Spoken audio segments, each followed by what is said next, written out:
In the 1890s, while America was celebrating innovation, progress, and the dazzling lights of the Chicago World's Fair, a quiet, charming man was constructing something unthinkable. A building so twisted, it seemed designed by evil itself.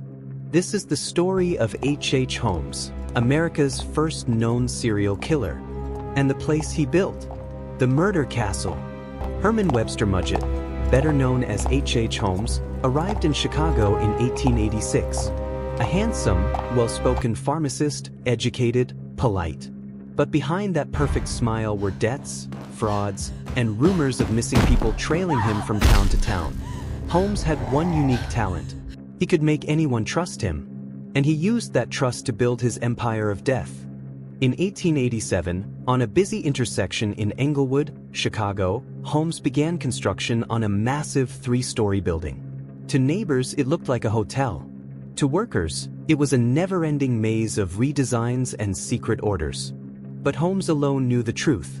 Inside were windowless rooms, airtight vaults, secret hallways, soundproof chambers, false doors, trapdoors, hidden chutes that dropped straight into the basement.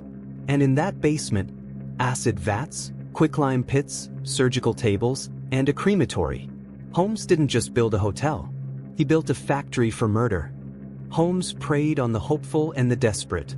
Young women seeking jobs at the fair, guests looking for lodging, even his own romantic partners. One by one, they disappeared. Some vanished after signing life insurance papers Holmes forced on them. Others were last seen entering his hotel and never walking out. His motives? Money, control, pleasure. Holmes once bragged that he was born with the devil in him. And the Murder Castle became his playground. 1891, neighbors report screams from the hotel at night. Holmes explains them away as mechanical issues. 1892, employees go missing. Holmes fires anyone who gets too curious. 1893, the World's Fair begins, bringing thousands of visitors to Chicago. Holmes's hotel is suddenly full. People are disappearing, and he's making money from stolen valuables, insurance scams, and the victims themselves. 1894, Holmes flees the city just as creditors close in. Suspicion finally catches up. But the truth is even worse than anyone imagined. Detective Frank Geyer begins piecing together Holmes's trail of frauds and missing persons. The breakthrough comes when Holmes's accomplice confesses to police, describing secret rooms and screams behind locked doors. Officers storm the Murder Castle, and what they find is beyond belief. Rooms with no windows, doors that locked only from the outside, pipes feeding gas directly into bedrooms, a greased chute leading to the basement, and in that basement, bones, surgical tools, and the remains of dozens of victims. Geyer later stated the building felt alive and watching. While police search the Murder Castle, another horror unfolds. Holmes had kidnapped the children of a former associate.